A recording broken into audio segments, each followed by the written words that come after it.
info. I'm yours truly, Kaladakurubatibo. My pleasure having you on the other side of the radio. You know what they say, you never know where you're going if you do not know where you're coming from. History is great, but do not dwell therein. So we'll be taking a peep at history, because a lot of you will complain usually, oh, the country is not going into the direction you wanted to go, or look at other countries, and that's why a lot of our young people are leaving the shores, and they call it greener pastures. I wonder if really it's greener on the other side. Anyways, that's not our debate. We want to take a look at history 64 years after chasing away the British. Have we done well? What are the positives? I want to focus on the positives, I want us to look at the glass as half full and not half empty, because there is no utopian society. Is it the British? Is it the Americans? Is it the Canadians? Is it the French? The Chinese? They're not perfect. They've got their own problems. They may not be complaining as much as we are, because maybe they do have the basic amenities, but they all have their problems. UK, as a whole, the United Kingdom, is facing high inflations, or I beg your pardon, high inflation rates. So is the United States. If you look at, I think the UK are looking at high taxes, increasing taxes, so that they can be able to meet some of the financial demands before them. Anyways, let's come back. This is Hard Facts. I am Kalada Gorubatibu, and joining me to have this conversation, feeling nostalgic or going down history lane, not memory lane, because some of you were not born at the time, going down history lane, is Marcus Ijioma, a socio-political commentator and a media consultant. Is so many things in one. Welcome on the show. It's good to have you. Always a pleasure. Good evening, Port Harcourt. Okay. Marcus, first question. Looking at Nigeria, looking back at 1960, going back to 1960, and coming all the way now to 2024, is there anybody you think Nigeria, any leader you think Nigeria should have again? Looking at the history books, looking at the achievements of this person, is there any leader that was so positive and impactful that you think we need back, or we need a person or a personality like this individual back in leadership in the country? Yeah, just two of them. We should have General Murtala Mohammed again. Okay. We should have Umaru Musa Yar'Adua again. What did Murtala Mohammed do, for the sake of those who do not know the history? Civil service reforms. He's known for civil service reform. He's known for his decisiveness in terms of discipline, and he's also very firm in decision. So you're saying in Nigeria today, we do not have a proper civil service? We are indisciplined. Oh, interesting. A lot of us are indisciplined. But when General Buhari tried to do the war against indiscipline, there's a difference between discipline and dictatorship. General Muhammadu Buhari, as a military head of state, was more of a dictator than a disciplinarian. How do you mean? Okay, so he had people tried in military juntas, some executed, some in prison with no option of appeal. And that spread fear. So that's more of terrorism, citizen terrorism, than real physical discipline. Yes, you could say war against indiscipline, or people had to queue up for stuff. There was a bit the war against indiscipline, which simple things like urinating on the street was not allowed under the I think was it YI or something like war against indiscipline. Yes, that was one of his major policy at the time. So that's different from General Murtala Mohammed asking civil servants to be at the office by 8 o'clock, closing by 4 at the official And time. if they fail dates, they still will be tried, I guess. No, there was internal mechanism for disciplined civil servants at the time, and then the military was also very disciplined. I think General Olusegun Obasanjo took that up as well before he handed over to Shagari in 1979. And then the government of Shagari, yes, was a bit flamboyant, a bit wasteful, which led to General Muhammad Buhari. That was the reason he gave for intervening. But if he had allowed Shagari. We never can tell if Shagari would have reformed himself, but that government was seen as wasteful and corrupt as well. So we have all of those things, but like I said, the difference between Muhammadu Buhari and Murtala Mohammed was their basically their reforms. You understand?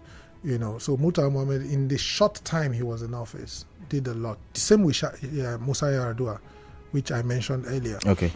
Let's now go to Yar'Adua. What was the high point about, his being in office? Yar'Adua was very, very democratic. Yet the military... No, he was Is it President Musa Yar'Adua, the one that died in office before Goodluck Jonathan okay. The senior Yar'Adua was the chief of military... was it chief of military staff or chief of defense staff okay. under Muhammadu Buhari? So I was mixing the two up. Yes, right. The elder brother is the military general. The younger brother is the one that was former governor of Katsina State and later metamorphosed into president. That's the one I'm referring to. Okay. So he was the one under whom we experienced democracy, as it were. Because even democracy under President Olusegun Obasanjo was a kind of military. That military hangover came with the... but some say it was effective, right? Obasanjo's time... Of course, if you are firm, you will be effective. But that is not at the detriment of opposition.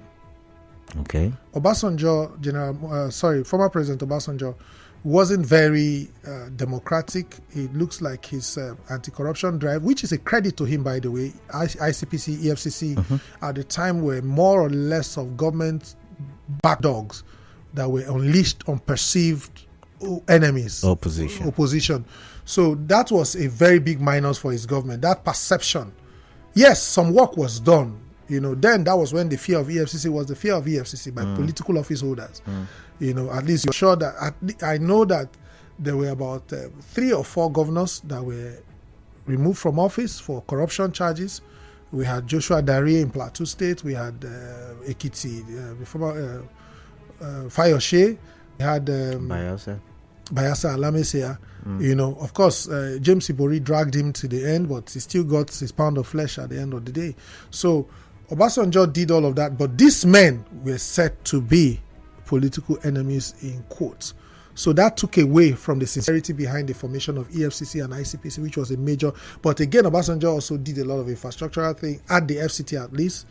The building of the National Stadium in Abuja, the expansion of road networks and all of those things. But Yar'Adua, for me, like I said, has to do more with his democratic tenets. For instance, when he came on board, all of the violence he inherited from the Obasanjo administration, the Niger Delta militancy and all of those things, he listened. That's one thing that is credited to him. He listens. And even though he was sickly most of the time, he was able to resolve some of these things. And there was relative peace in the country, whether in the north, south, east or west. There were no restiveness in the 3 years or so that he was president. It's funny you called or mentioned just to lead us out of the many we've had. Some people will say Goodluck Jonathan was a good time. No. I don't agree. If Goodluck Jonathan was a good leader, as much as they claim, the reason why they do that, we are like the children of Israel who left Egypt and are still wishing we were in Egypt. Okay. Because even under Goodluck Jonathan, 200 naira to $1 was already bad. For someone who inherited it at 130 something. It was already bad. Of course, we didn't see today. Okay? But, he had a lot of things going on for him. So oil prices were up and what have you. So that made it possible, for him to maintain that level of economic stability. And then Goodluck Jonathan had something else working for him, which was his cabinet.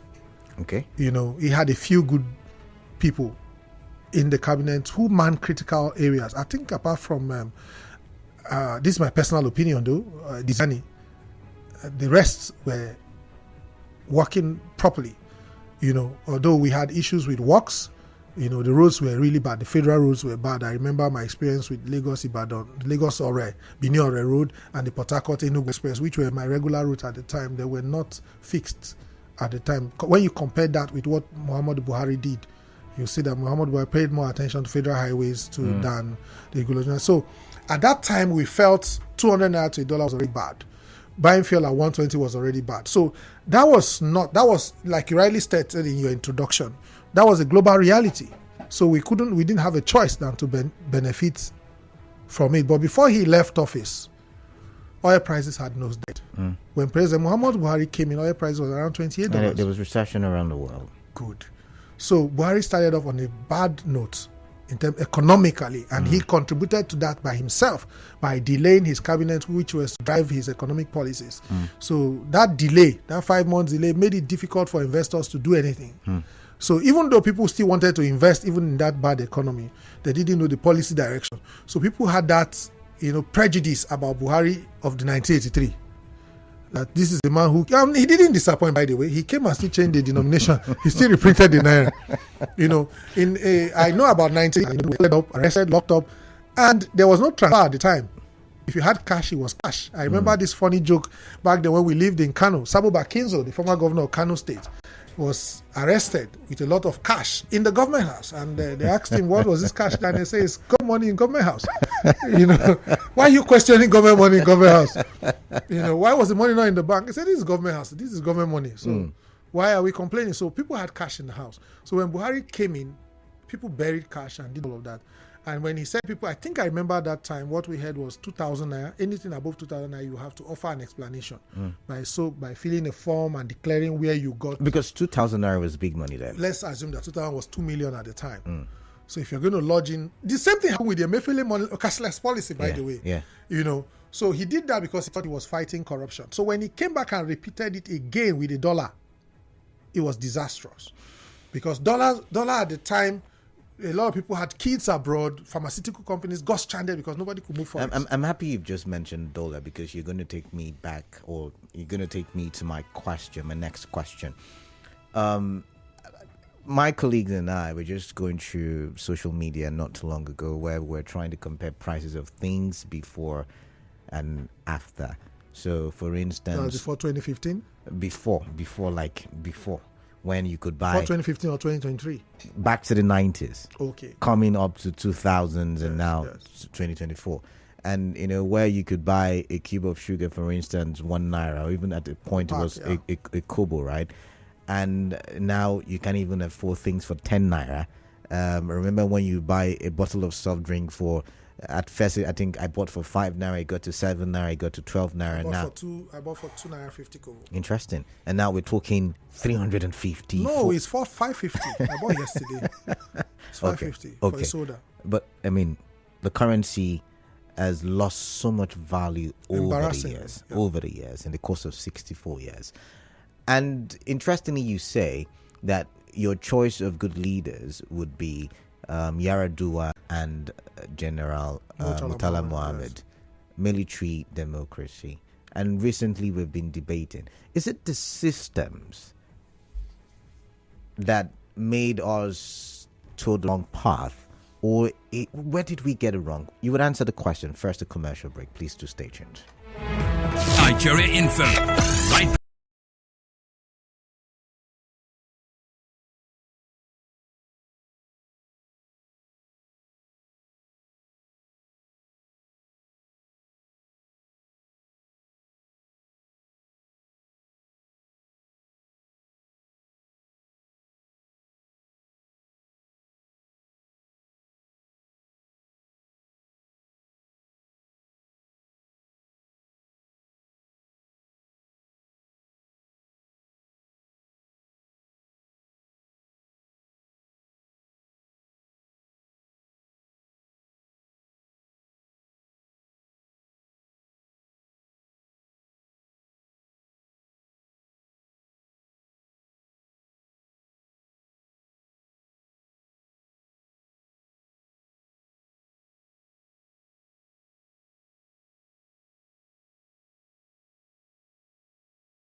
p.m. You're listening to Hard Facts in 92.3 Nigeria Info. I'm speaking with Marcus.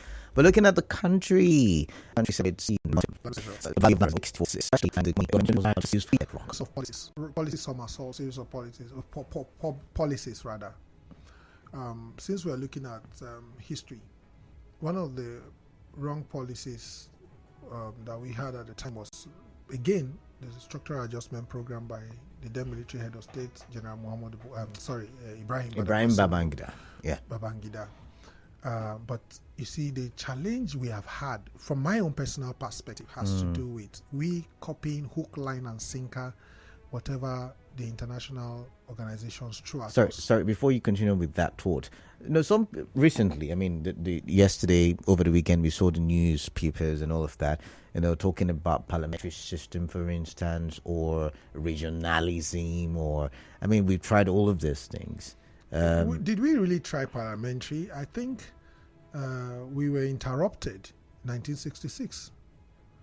But we did it in 1960. 1960 to 1963, there was an election, and then 1966 we were interrupted. Okay. So that's what I'm saying, that for me, I still prefer parliamentary system of government. But however, I've said it in this studio before that we need a customized democratic system for Nigeria.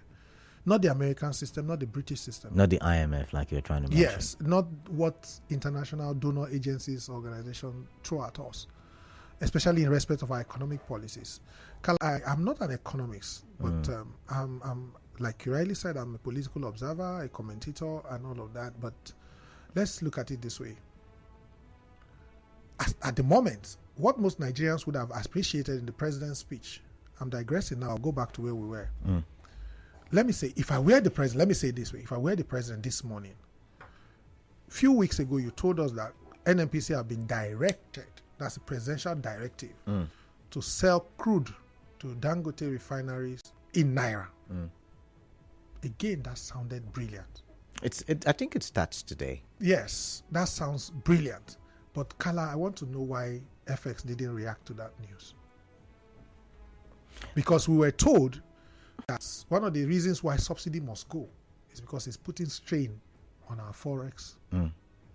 Subsidy has gone over a year now. Why is Naira still getting weak? Who's controlling this thing? So, if I were the president, I would ignore IMF, ignore OPEC, ignore World Bank. I know another expert will tell you, oh, you don't operate as an isolated country. You can't be. No. China did it. Other countries in Asia did it. And no matter what the Europe and America or EU thinks, it's not everything that can be influenced in Iran or Saudi Arabia. Most especially Saudi Arabia. Good. So there are countries that are truly independent in terms of their own economic policies. I remember as a child, I was told, not as a child, as a young boy in secondary school then, dollar stood still all through General Abacha's tenure. He didn't move an inch. So here we are advised to float. We managed the system of official and black market for years. And for me, that's a slower way of allowing inflation. Everybody will experience inflation. Everybody experiences inflation. Inflation is a product of wrong decisions. And in our personal lives, sometimes we make wrong turns. I drive. Sometimes you make a wrong turn. Somebody scratch you here and there. Sometimes you're the one scratching other people because you made a wrong decision. As humans, you will always, at some point in your life, make a wrong decision. So, but it shouldn't be frequent. The challenge we are having, the hyperinflation we are having, is the frequent mistakes that our political leaders make. So, why would the president, if I were the president, I would have simply said, okay, good enough, we are starting to sell in dollars. And where in Naira to Dangote refinery, which claims to have the capacity to deliver all Nigerian needs locally. That is not talking about Port Harcourt and Warri refineries that the date has now changed. So these are the things that if President Bola Ahmed Tinubu had insisted as an individual to say, GMT NNPC, if by Monday this refinery is not working, you are fired. He doesn't need the Senate to do that. He doesn't need it. And that statement will shake the whole economic system of this country. And if he keeps to that, the better for him. By the time the next GMD is coming, he'll be given 2 weeks, 1 week, 1 month, depending on what the assessment. And if he follows through with that, this speech would have been a fantastic speech this morning. Let me end by saying that he could have ignored all these monetary people, all these people are giving him advice to float naira, to do blah, blah, blah, and said, Dangote, look, yes, oil price is $80-something per barrel. We'll give you the naira equivalent at $40, right? So that you will refine for us, so that Nigerians who are suffering, who are the owners of this crude, can be buying.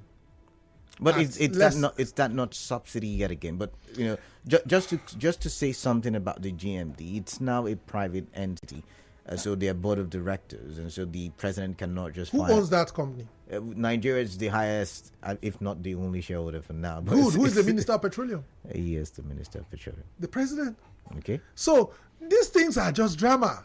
It's just drama. NNPC is still NNPC. Nobody, they are telling NNPC Limited, the liability company, in second year of incorporation, you are declaring that kind of huge loss, and you are still GMD. If that was Apple or Microsoft, really?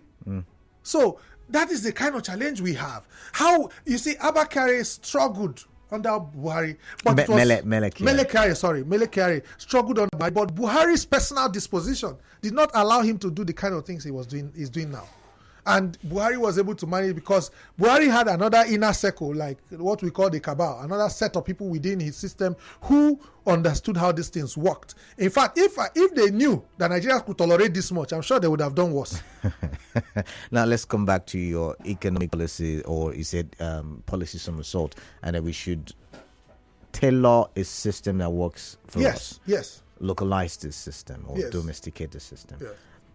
The question I want to ask then is, could we then say Emefiele did something noble? Because some of the things you've mentioned he tried to do, for instance, he tried to power the Naira by going cashless. He tried to control FX. He went after Abuki FX. He went after all the FX that were, even crypto. He went after. He threatened them on national TV. Could we say he was trying to do what you are saying he would do as president?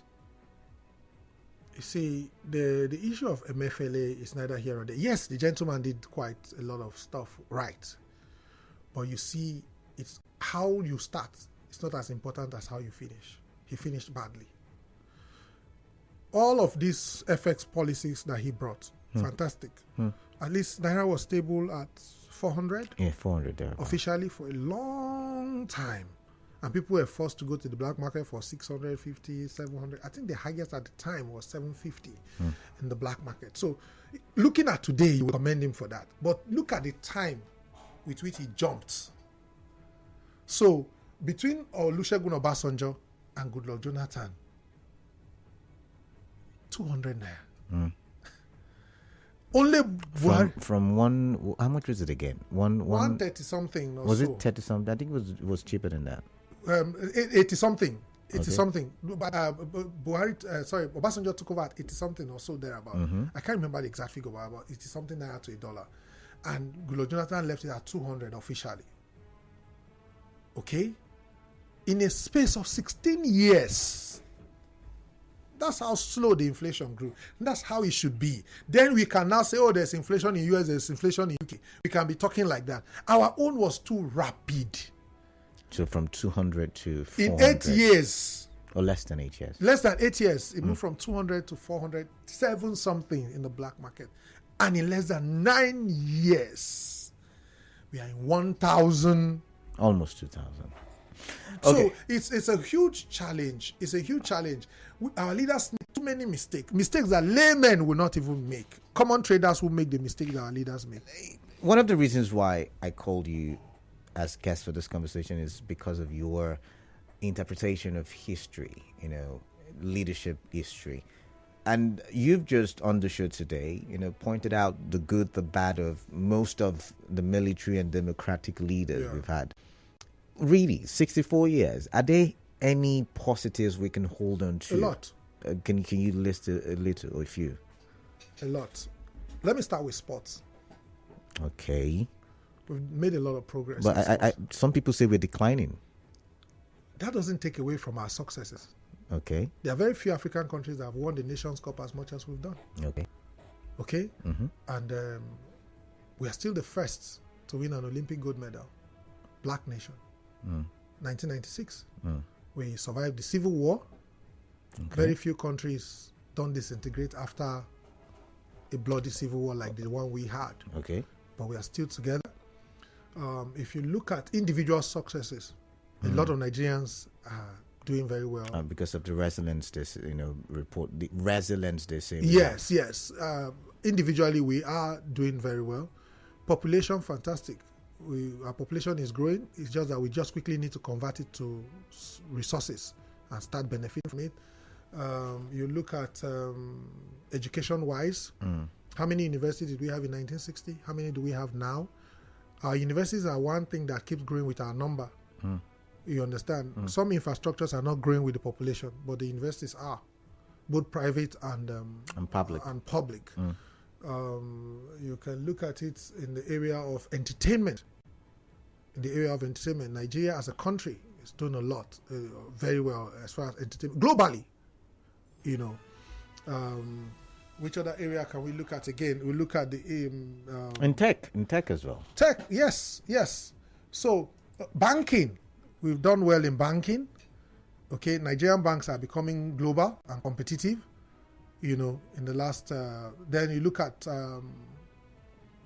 I don't know where to put the military, but in terms of size, we are growing. Maybe because our population is growing. Those are then infrastructure too. We really infrastructure? Yes. I will tell you quickly. 1960, there was no dual carriage road in Nigeria. I can tell you that for free.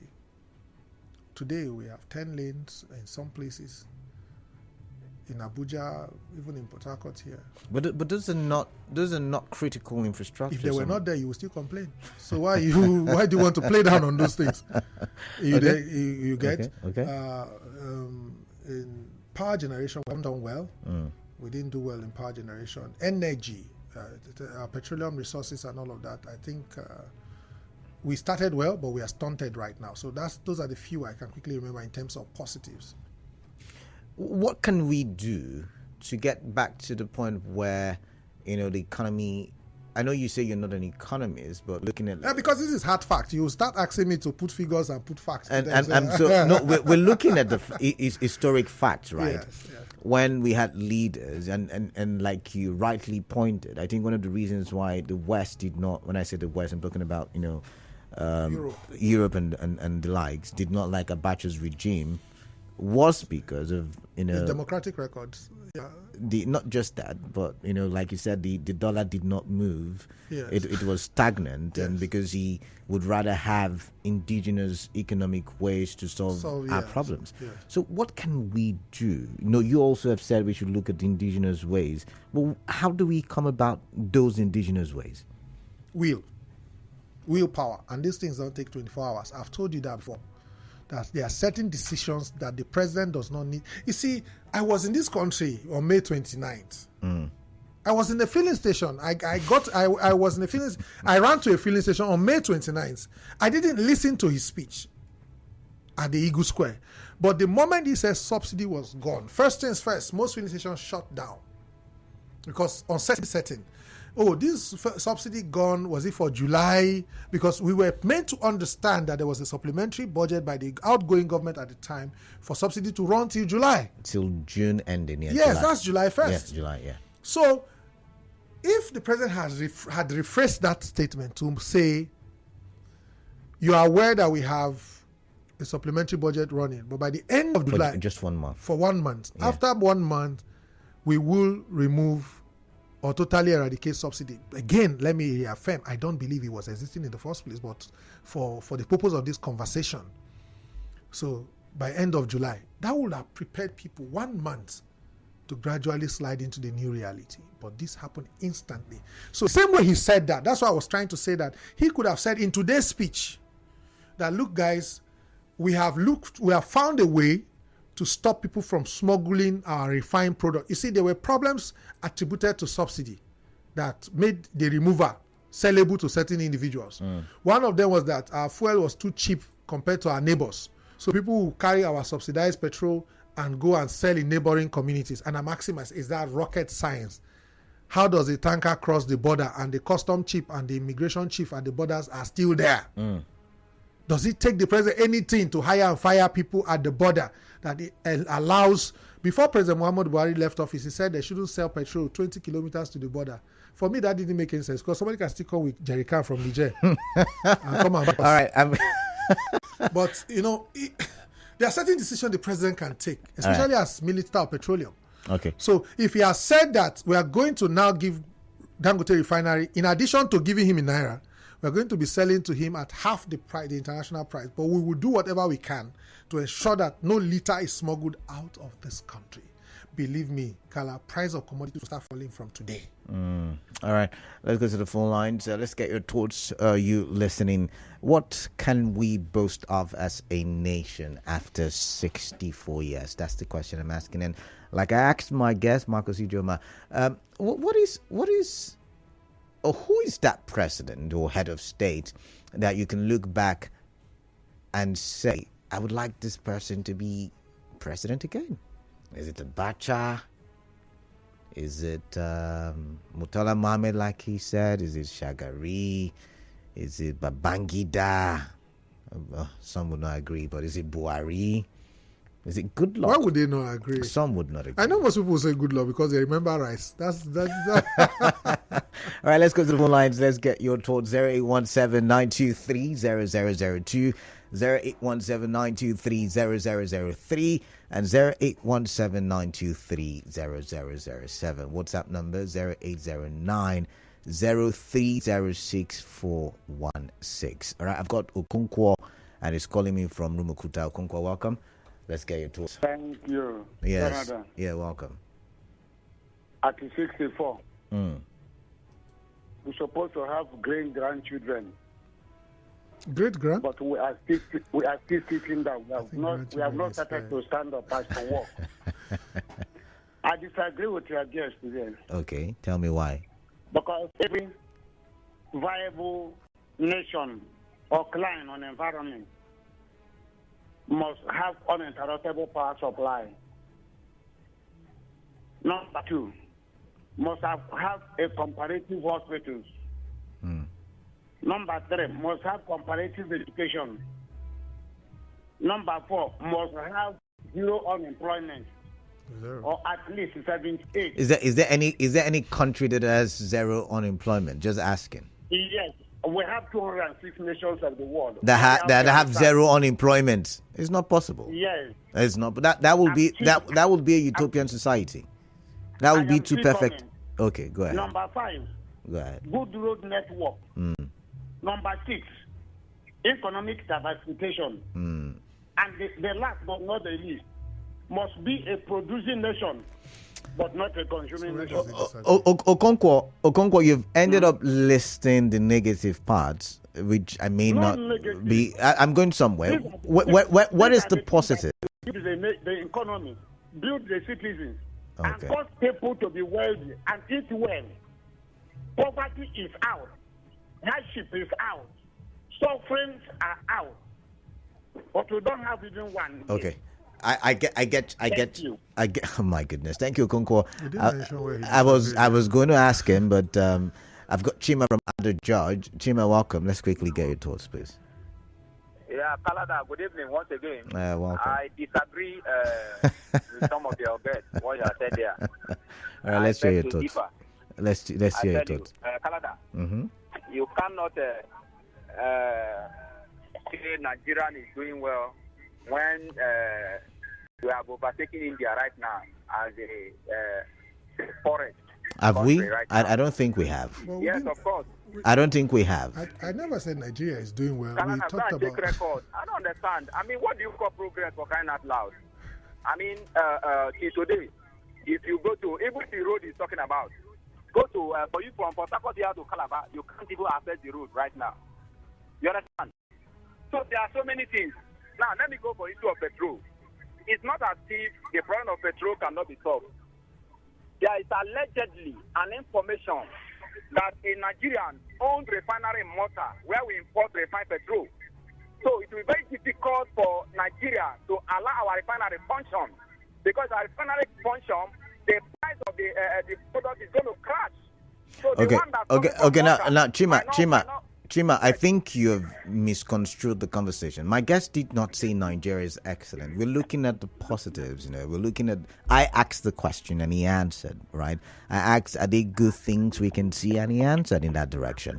And secondly, Nigeria is not the poorest country in the world. I needed to correct that. I've just Googled it, and it's still India.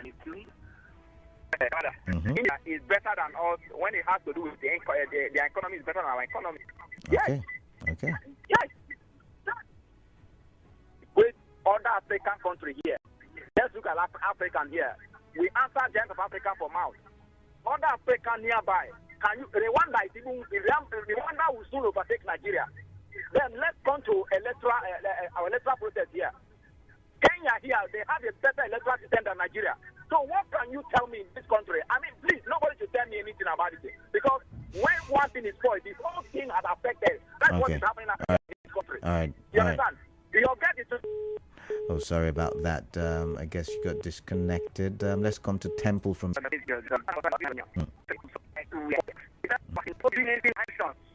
Or bringing some kind of good innovations. All we get is, increment on daily basis with nothing on ground. Very distinguished Canada. I will tell you for free that as far as I'm concerned, what I distinguished Temple can boast of now, as far as this present government is concerned, or this is before is concerned, is Mr. President signing the new national anthem.